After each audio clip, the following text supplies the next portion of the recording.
নিজেদেরকে ধ্বংসের দিকে ঠেলে দিও না।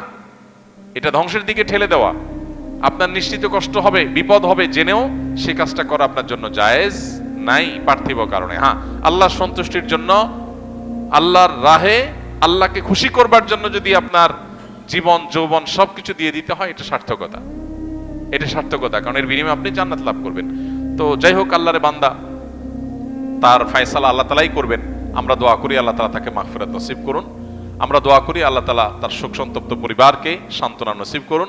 তবে এই ধরনের কাজ কারো করা উচিত না, এবং যারা বাজি ধরেছে তার সাথে, তাদের ব্যাপারে পুলিশি তদন্ত হওয়া উচিত। যে একজন মানুষকে 50 টাকার বাজি ধরে 50 টাকার লোভ দেখিয়ে বা যেভাবেই হোক এভাবে 100 ডুব দেওয়ার জন্য এরকম রিস্কি কাজের মধ্যে ঠেলে দেওয়া, এটা আদৌ তার কোনো এটার পেছনে কোনো দুর্বিসন্ধি আছে কিনা, বা এই ধরনের হেয়ালিপনা সেই বা কেন করলো, এটা এটা জবাবদিহিতার আওতায় আনা উচিত। মানুষের জীবন এত সস্তা না।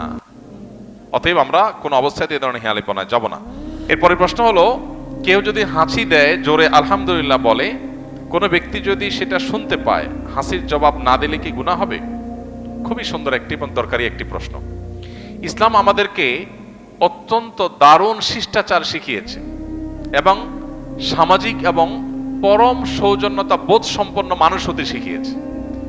অন্য কোনো সমাজে, অন্য কোনো সভ্যতা ইসলামের মতো এত বেশি আপনাকে সৌজন্যতা বোধ সম্পন্ন মানুষ হতে শেখায় নাই।